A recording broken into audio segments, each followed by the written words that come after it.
Shalom chez vous mes frères, mes sœurs. Une fois de plus, je reviens vers vous. Pour la petite histoire, je vais vous faire mon témoignage. Ça, c'est mon témoignage. Je vais vous parler de mon témoignage. Comment le Seigneur, quand il est venu me convertir, il m'a dit que j'étais adultère. Je vous parle de mon témoignage. Ce n'est pas un homme qui est venu m'évangéliser, un homme qui est venu prophétiser sur moi. C'est le Seigneur lui-même. Lui-même le Seigneur, Jésus-Christ. Et je prends le ciel à témoin. Je prends le ciel à témoin de la véracité des choses que je vais vous dire. Ce n'est pas un enseignement. Tout à l'heure, je suis venu vous dire ce que le Saint-Esprit m'a dit conformément au divorce. C'est le Saint-Esprit qui me l'a dit. Il me l'a chuchoté à l'oreille.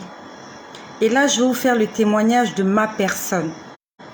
Comment le Seigneur, quand il m'a converti, avant, comme je vous ai dit, ça a commencé ce soir-là, lorsque je tombais dans le séjour des morts, je tombais dans le lieu de tourment. Et le Seigneur, quand je lui ai posé la question de savoir pourquoi est-ce que je tombais par là, dans cet endroit, le Seigneur m'a dit que j'avais 3 péchés capitaux. Il m'a dit, j'étais menteuse, j'étais voleuse et j'étais adultère.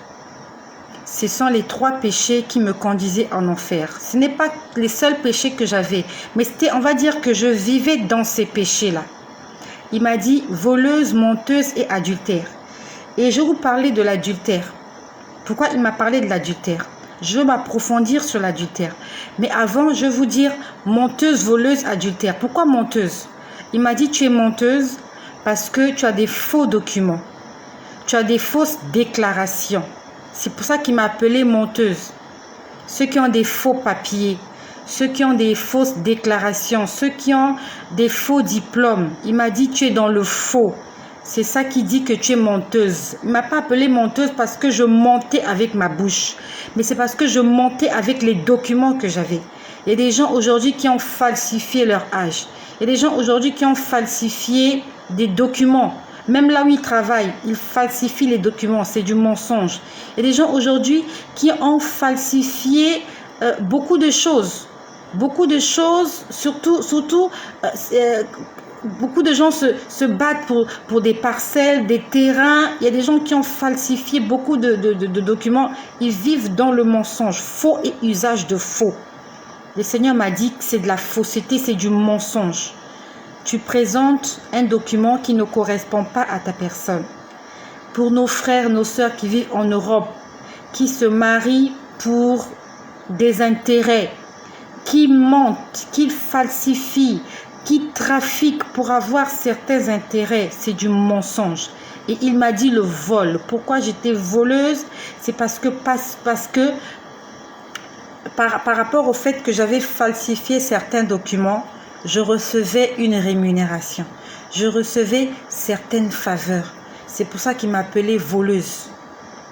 Tu as falsifié, le Seigneur t'appelle menteur. Et tu reçois une rémunération, une récompense par rapport à la falsification des choses que tu as faites. Le Seigneur t'appelle voleur parce que tu n'as pas mérité cela. C'est pour ça que le Seigneur m'appelait menteuse et voleuse. Et pourquoi le Seigneur m'appelait adultère? Pourtant, j'étais une femme mariée. Mais le Seigneur m'appelait adultère. Là, je vous parle de mon témoignage. Ce n'est pas un homme qui est venu me convertir. C'est Dieu lui-même qui est venu me convertir dans ma maison, dans ma chambre. Quand il m'a parlé, je me rappelle bien, c'était un soir. Et je vous certifie, je lève ma main droite, que ce que je vous dis, c'est la vérité. Je ne suis pas venue prêcher. Je suis venue vous faire mon témoignage. C'était un soir. Au départ, quand le Seigneur m'a converti, il a commencé à me demander de me débarrasser de ma parure extérieure. Je répète que je ne prêche pas, je fais mon témoignage. Il m'a demandé de me débarrasser de ma parure extérieure. Il a commencé par mes cheveux. Il m'a dit, tu m'enlèves ce qui est sur ta tête. Il m'a dit que je ne veux pas voir ces choses-là sur ta tête. J'ai enlevé le tissage. J'ai enlevé les perruques, je ne portais plus ces choses-là. Puis après, le Seigneur a demandé que j'arrête avec le make-up, maquillage. C'est le Seigneur lui-même. Ce n'est pas un homme Pour ceux qui ont suivi mon témoignage, juste au début de la chaîne, j'ai essayé de faire ce témoignage-là. Et je l'ai aussi posté sur YouTube. Pour ceux qui n'ont pas suivi le témoignage, c'est possible d'aller sur YouTube. Vous tapez sur « Tu vas le leur dire ». Vous allez voir la série de témoignages qu'on a transféré sur YouTube. Là-bas, c'est même encore plus facile parce que vous pouvez télécharger. Donc, le Seigneur a commencé d'abord par ma parure extérieure. Il a commencé par mes faux cheveux. Il m'a demandé d'enlever mon tissage. Après, il m'a demandé d'arrêter avec mon make-up, le maquillage, pour les femmes qui connaissent le maquillage. Après, le Seigneur m'a demandé de ne plus mettre les bijoux. C'est le Seigneur lui-même. C'est le Saint-Esprit lui-même qui m'a demandé d'arrêter ces choses-là. Ce n'est pas un homme. Il m'a dit, je ne veux pas voir ces choses-là sur toi. J'ai arrêté ces choses-là. Et après, le Seigneur est passé. Il m'a parlé de mes faux documents. Il m'a dit, les faux documents que tu as, les faux diplômes que tu as, il faut que tu t'en débarrasses. Il m'a demandé d'aller me justifier auprès de ma hiérarchie, de confesser le péché. Il m'a dit, va, tu as deux solutions. Ou alors, tu vas te confesser auprès de ta hiérarchie. Tu leur dis que tu as falsifié tes documents, les documents que tu as présentés pour travailler, qu'ils sont faux, qu'ils retirent ça de ton dossier. Ou alors, si tu ne peux pas le faire, tu vas démissionner et tu vas chercher un travail conformément au diplôme que tu as. Là, je vous parle de mon témoignage. Et ce n'est pas un honneur de venir dire ces choses-là. Mais le Seigneur m'a dit, tu ne cacheras pas, tu vas le leur dire. Parce que je suis un Dieu juste. Et qu'aucun injuste n'héritera le royaume des cieux. Toi qui m'écoutes, le Seigneur veut que nous puissions marcher dans la justice. Nous devons avoir des documents justes. Tout ce que nous avons doit être juste. Je suis allée auprès de ma hiérarchie. Je leur ai dit que j'avais des faux documents, que j'avais des fausses déclarations, que j'avais des faux papiers, que j'avais des faux diplômes. Et j'ai demandé à ma responsable des ressources humaines de retirer ces choses de mon dossier, conformément à ce que le Seigneur m'avait demandé de faire. Je l'ai fait et j'attendais les répercussions. Et depuis que je l'ai fait, on ne m'a jamais demandé des comptes. Je n'ai jamais eu de demande d'explication. Je n'ai pas eu de lettre de blâme ou de quoi que ce soit. J'ai fait la volonté du Seigneur. Lorsque j'ai fini avec ces faux papiers, c'était un soir, dans la nuit. Je vois deux personnes. C'était des anges qui étaient venus vers moi, mais sous l'apparence de deux hommes. Ils sont venus vers moi, ils m'ont montré une maison. Ils m'ont dit, en fait, la maison était en train d'être construite. Et je vous rappelle que je vous parle sous le contrôle du Seigneur. Ce n'est pas des choses que j'ai imaginées, que j'ai inventées. Ce sont des choses que j'ai vécues. Et ça a commencé en décembre 2017. Donc ce soir-là, je vois deux personnes qui viennent vers moi. Ils me montrent une maison. On était en train de construire une maison. Et après, en fait, à cette maison, il manquait des fenêtres. Il manquait des fenêtres. Et il y a un des hommes, on va dire un des anges, j'avais l'apparence des hommes, des humains.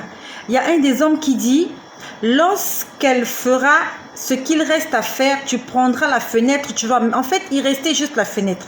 Donc, il y avait les 4 murs de la maison. Il y avait la toiture. Il y avait la porte d'entrée, mais il y avait la fenêtre. Il manquait la fenêtre. Et le soir, j'ai vu cette maison sans fenêtre. Et parmi les deux personnes, il y a une personne qui parlait, qui disait, il reste, en fait, il disait, il reste qu'on puisse régler tes problèmes sexuels. Et ce que je vous dis, c'est comme ça qu'il a parlé. Il a dit, il reste tes problèmes sexuels. Quand il m'a dit mes problèmes sexuels, je n'ai pas compris. Donc il a parlé, il a dit, il reste qu'on puisse gérer ses problèmes sexuels. Et après, il dit à l'autre, quand elle va régler ce problème-là, tu prendras la fenêtre, tu mettras la fenêtre à sa place. Donc, en fait, c'est comme si la maison allait... En fait, la maison était achevée. La construction de la maison était achevée. Donc, mes problèmes sexuels faisaient que la maison, ma maison à moi, n'avait pas de fenêtre. Donc, je m'étais débarrassée de ma parure extérieure, donc de mon tissage, de mes make-up. Je ne mettais plus les make-up. J'avais abandonné avec les bijoux par rapport à ce que le Saint-Esprit m'avait demandé de faire. J'étais allée demander pardon à ma hiérarchie, là où je travaille. J'étais allée confesser que j'avais des faux documents. Et après, la dernière des choses, ça s'est passé ce soir-là. J'ai vu la maison, une maison, on va dire, presque achevée, mais il manquait la fenêtre. Et ces jours-là, je sais que c'était 2 anges parce qu'ils étaient 2 avec l'apparence humaine. Ils ont dit, il y a un qui a dit, il reste qu'on puisse gérer ses problèmes sexuels. Lorsqu'il a dit ça, je n'ai pas compris ce que ça signifie. Il a dit à l'autre, quand elle aura fait ce qu'il faut faire, tu prendras la fenêtre, tu mettras la fenêtre à sa place. Donc en fait, il devait fermer la maison parce que la maison était ouverte. Et quelques temps plus tard, je ne sais pas exactement, je crois que vraiment quelques jours plus tard, je suis rentrée à la maison un midi. En ce temps-là, je rentrais à la maison pour prier.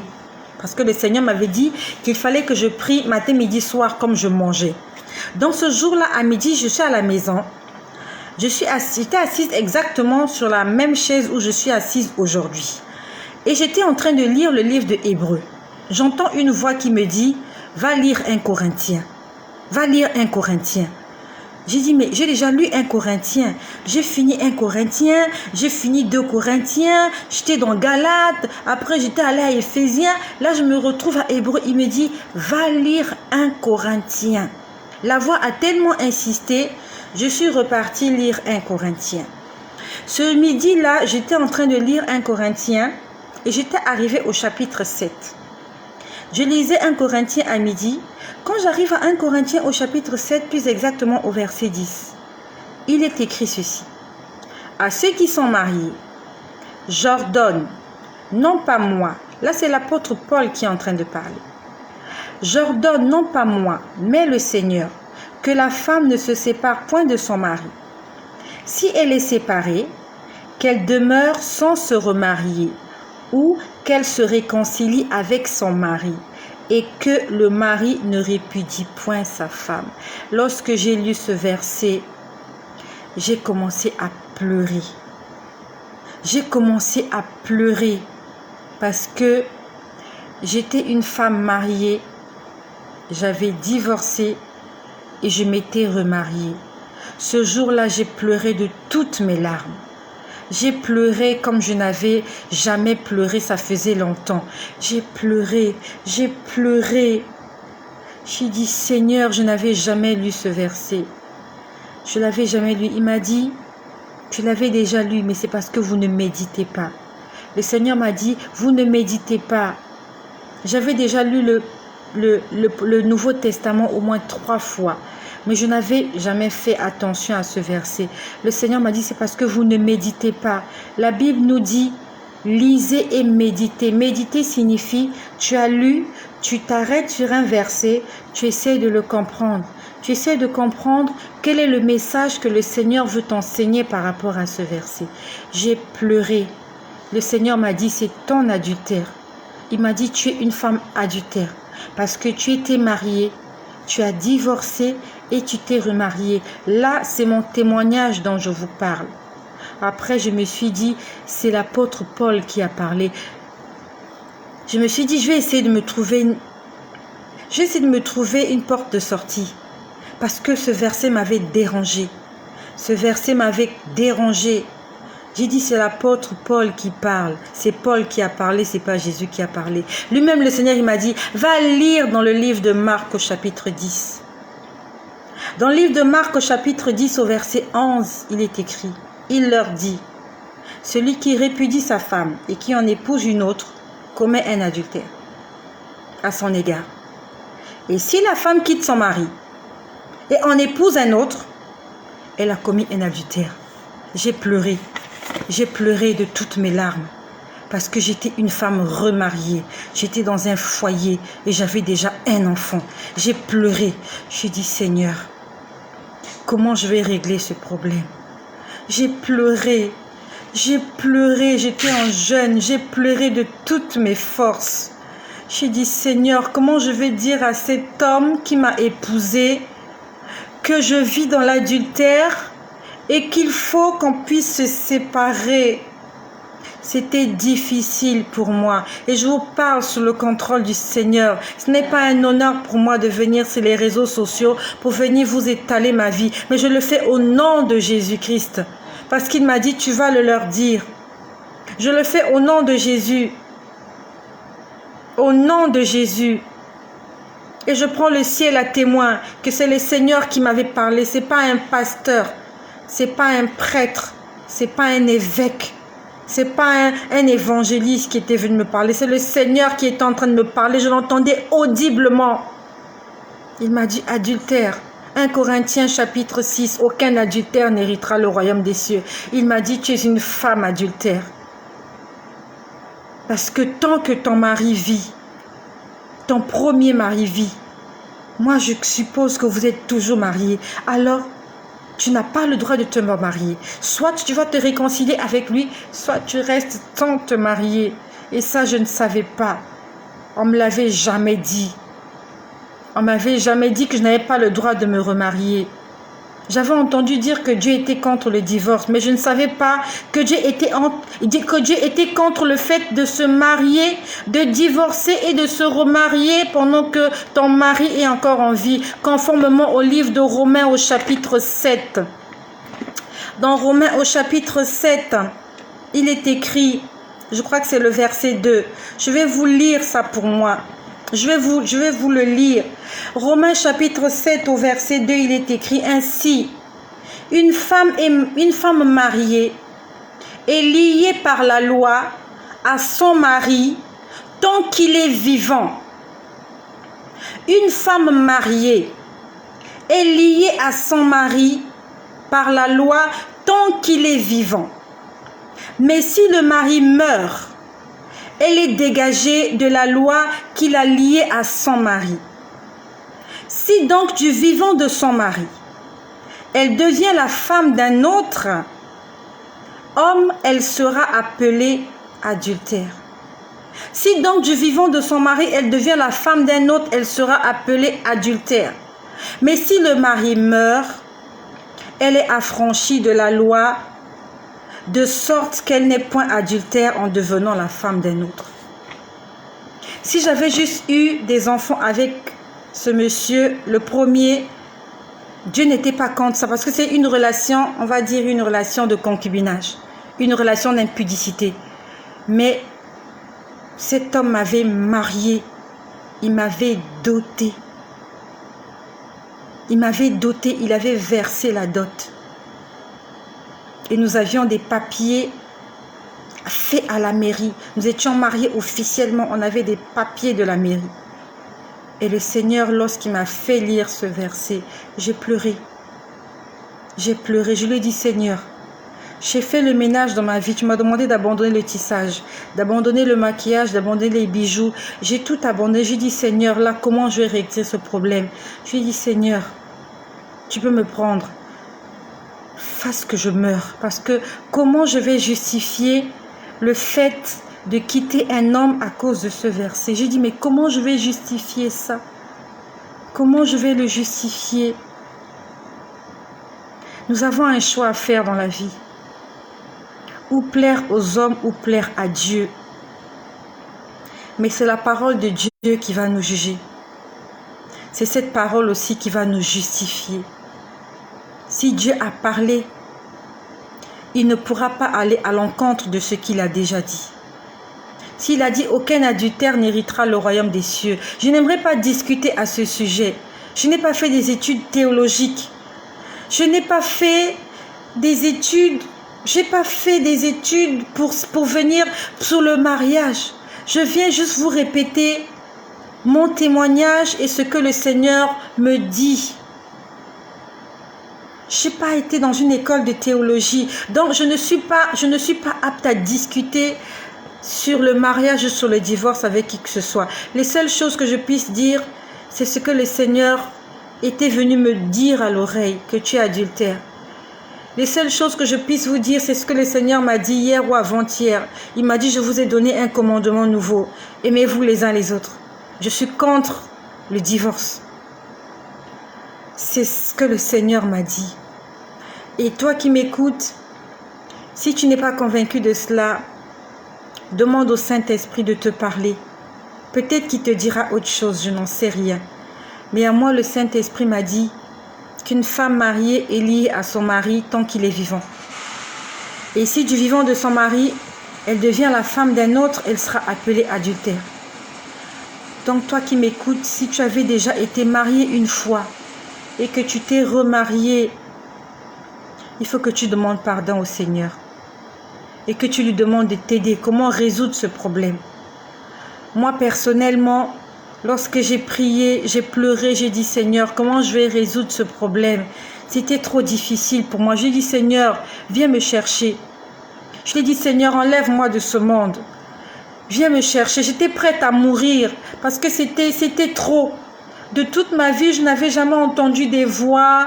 Tout ce que je vivais, tout ce que je voyais, je n'avais jamais vécu ça de toute ma vie. En fait, ça me dépassait. Je dis, Seigneur, j'ai fait le ménage dans ma vie.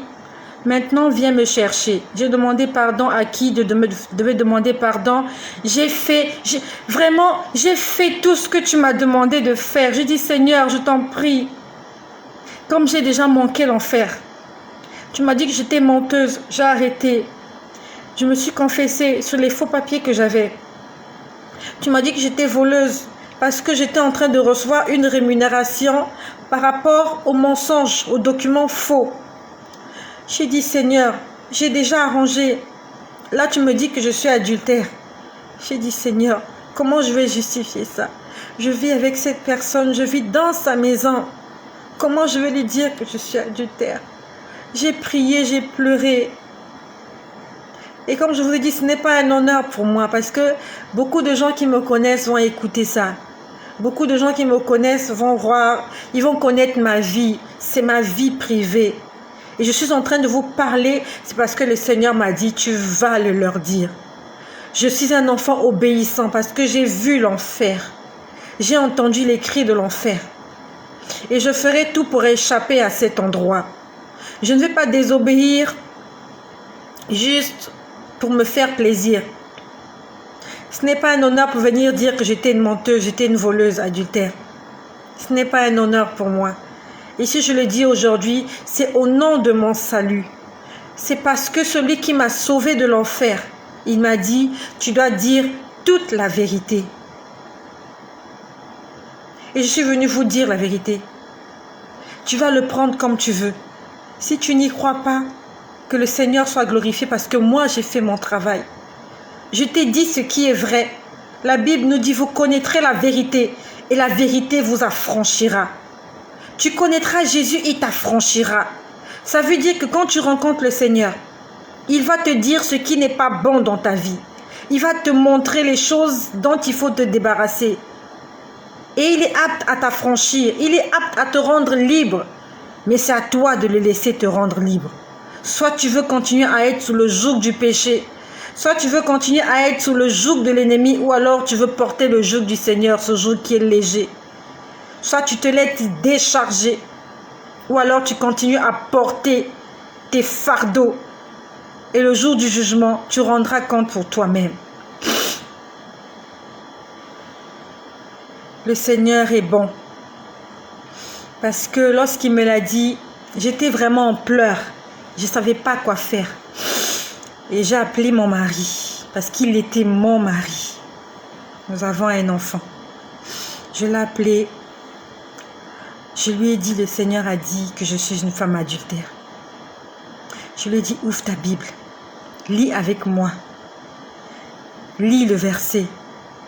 Regarde la situation dans laquelle je me trouve. Si aujourd'hui je meurs, je vais en enfer.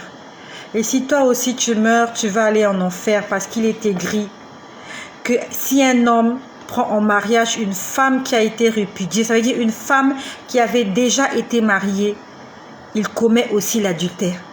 Donc nous étions tous les deux concernés, pas seulement moi, mais lui aussi.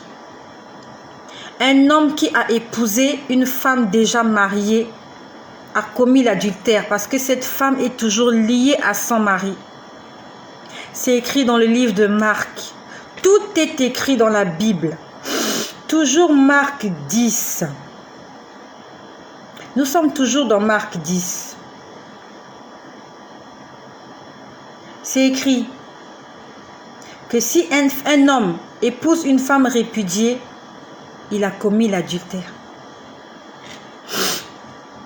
Donc moi j'allais en enfer, lui aussi il allait en enfer. Il y avait un choix à faire. Je lui ai dit que le choix que moi je faisais, c'était d'arrêter notre relation. Parce que je n'irai pas en enfer juste pour quelques activités sexuelles. Je lui ai dit ça, que je n'allais pas aller en enfer pour ça. Et que je n'allais pas aussi le laisser aller en enfer. Nous avons pris une décision d'arrêter toutes relations intimes. C'est une décision que nous avons prise depuis 2018. Nous avons pris cette décision tous les deux pour le salut de notre âme.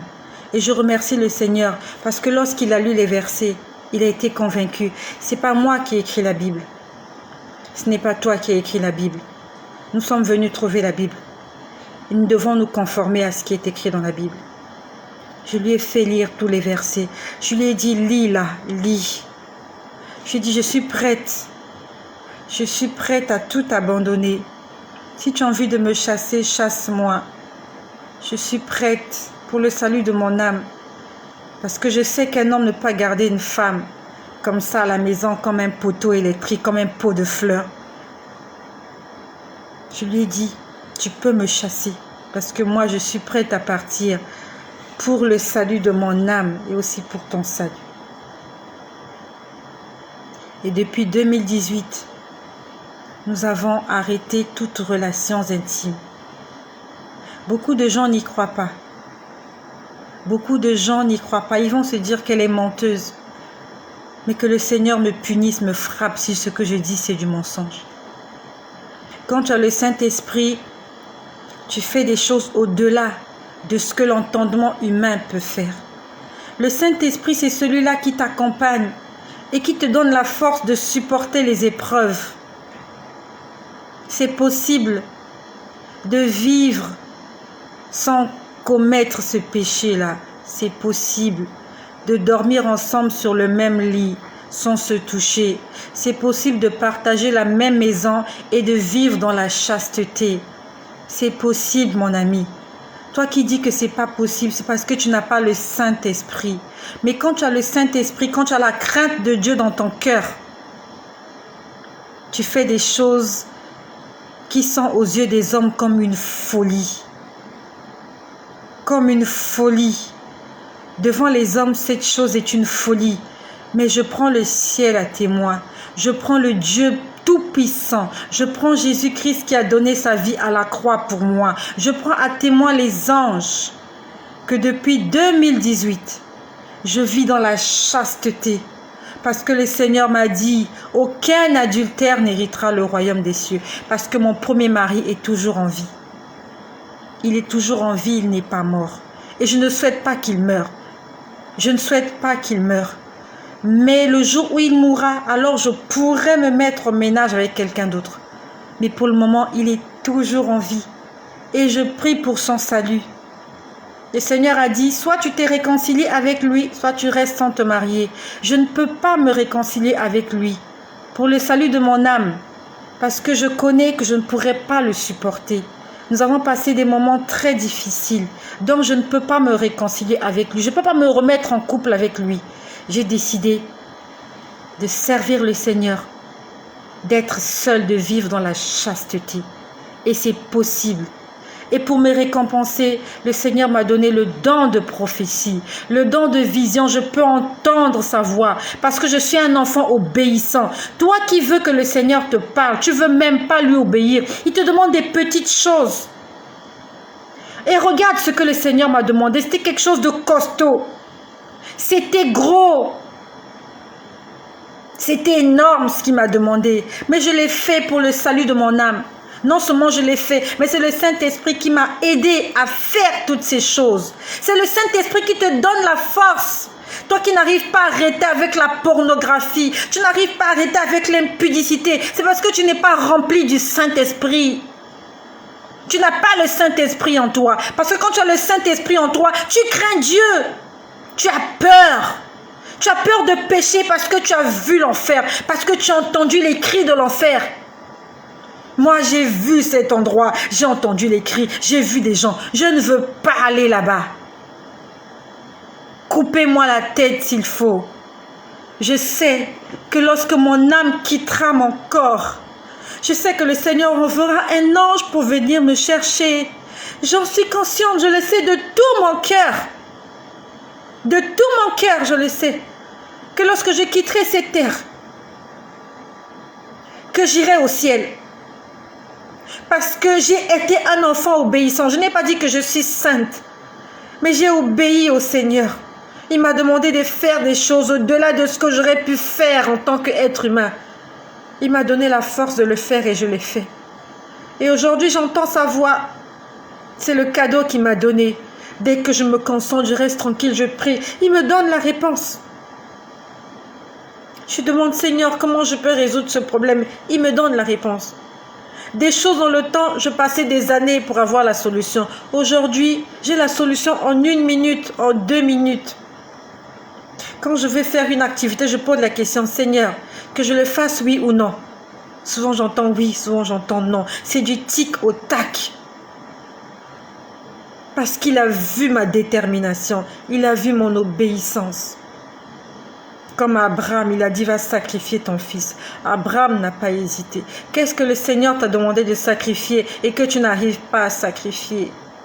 Qu'est-ce qui t'a demandé d'arrêter et que tu n'arrives pas à arrêter? Mais quand même, tu veux qu'il te sauve. Tu veux qu'il continue à te bénir. Tu veux qu'il continue, alors que tu n'arrives même pas à faire ce qu'il te demande, les petites choses. Il m'a dit, arrête avec ton tissage. J'aimais mon tissage, j'ai laissé mon tissage. J'aimais me maquiller, j'ai arrêté de me maquiller. J'aimais les bijoux, j'ai arrêté les bijoux. J'aimais mon mari. J'ai arrêté toute relation intime avec lui. Pour le salut. Parce que je n'ai rien à donner en échange de mon salut. Je ne sais pas qu'est-ce que je donnerai à Dieu en échange de mon salut. Le salut est ce qu'il y a de plus précieux sur la terre. Il est ce que nous avons de plus précieux sur la terre. Le salut. Je suis de passage sur cette terre. Je sais que bientôt ça sera la fin. Ça sera bientôt la fin. Il ne nous reste plus beaucoup de temps. Je ne vais pas perdre mon salut pour les bêtises de ce monde, pour les choses de ce monde. Non, j'ai pris la décision. C'est un engagement que j'ai pris de servir Jésus-Christ. Comme les femmes qui vont à la mairie, qui disent « Je prends l'engagement, oui, je le veux ». Moi, j'ai dit « Oui, je veux servir Jésus et je veux marcher pour lui ». Beaucoup vont se moquer, beaucoup vont rire. Beaucoup vont en faire un sujet de commérage, de médisance. Voilà ce qu'elle a dit, voilà ce qu'elle n'a pas dit. C'est ta part de responsabilité. Chacun de nous sera jugé pour lui-même. Tu seras jugé pour ce que tu auras dit, pour ce que tu auras pensé. Moi aussi, je serai jugé par rapport à cela. Que le Seigneur Jésus-Christ te fortifie, toi qui as pris la décision de le suivre. Et que le Saint-Esprit continue à te révéler les choses cachées qui sont dans le cœur du Père. Soyez bénis chez vous. Soyez richement bénis chez vous. Et que le Roi des Rois, le Seigneur des Seigneurs, le Dieu Tout-Puissant, le Créateur du ciel et de la terre, celui-là qui m'a fait des promesses, au-delà de toutes les promesses que j'aurais pu imaginer, celui-là qui m'a montré des choses extraordinaires que je n'aurais jamais pu penser voir de toute ma vie, celui-là qui m'a sorti de l'enfer alors que je tombais dans l'enfer, je n'étais même pas consciente. Je ne savais pas que j'étais menteuse. Je ne savais pas que j'étais voleuse. Je ne savais pas que j'étais adultère. Si j'étais tombée en enfer ce jour-là, ce sont les démons qui allaient me juger. Les démons allaient ouvrir la Bible. Tu te rends compte? Au lieu que ce soit Dieu qui te juge, c'est d'abord un démon qui va te juger pour te dire, madame, vous êtes adultère. Tu vas dire, mais je ne suis pas adultère. Il va te dire, tu avais une Bible, tu n'avais pas lu ça dans Marc au chapitre 10. Que la femme n'a pas le droit de quitter son mari, tu n'avais pas lu ça. Tu vas dire au démon, je n'avais pas lu ça. Mais le démon, il a lu. Le diable connaît la parole de Dieu. Mais les enfants de Dieu ne connaissent pas la parole de Dieu. Le diable connaît les secrets. C'est pour ça qu'il t'empêche de lire la Bible. Lis la Bible. Tout est dans la Bible. Tous les secrets sont dans la Bible. C'est parce qu'on ne lit pas. Beaucoup de gens sont morts juste parce qu'ils n'ont pas lu. On ne va pas tout nous prêcher à l'église. Moi, on ne m'a jamais prêché le divorce à l'église. Mais j'avais la Bible à la maison. Je lisais la Bible comme le harlequin. Je lisais ça comme un dessin animé. Le Seigneur m'a dit, méditez. Que ce livre de la loi ne s'éloigne point de ta bouche. Médite-le jour et nuit, afin d'agir fidèlement selon tout ce qui est écrit. Médite jour et nuit. C'est ainsi que tu auras du succès dans tes entreprises. C'est ainsi que tu réussiras. Tu dois lire la Bible, mon ami. Tu dois la lire et essayer de la comprendre. Qu'est-ce que Dieu veut dire par là? Qu'est-ce qu'il appelle mensonge? Qu'est-ce qu'il appelle vol? Qu'est-ce qu'il appelle adultère? Tout est écrit dans la Bible. Combien de chrétiens il y a en enfer parce qu'ils n'ont pas lu la Bible? Parce qu'elles étaient comme moi. Mariées, divorcées, remariées. Elles se sont retrouvées un jour, l'âme a quitté le corps. Et au lieu qu'un ange du Seigneur vienne la chercher, c'est une meute de démons qui s'est présentée. Elle ne comprenait pas ce qui se passait. On l'a appelé femme adultère. On l'a appelé homme adultère. Alors qu'il était à l'église, baptisé, il prêchait, il parlait en langue. Mais il était adultère sans le savoir. Parce qu'il n'avait pas pris la peine de lire et de méditer. Lis la Bible, ma frère. Lis la Bible, mon frère. Lis la Bible, ma soeur. Et médite-la. Et demande au Seigneur de te révéler s'il y a encore des péchés cachés, s'il y a encore des choses que toi tu ne connais pas. Moi, je ne connaissais pas ces choses-là. Je ne savais pas. N'eût été le Seigneur. C'est pour ça qu'aujourd'hui, j'ai dit, je suis l'esclave de Jésus. Parce que s'il n'était pas venu me révéler ces choses, je serais toujours dans l'erreur. Je serais toujours là-dedans, dans la boue. Dans la boue, en train de patauger. Et j'allais m'imaginer que quand Jésus allait revenir, j'allais monter au ciel, alors que je pataugeais dans la boue.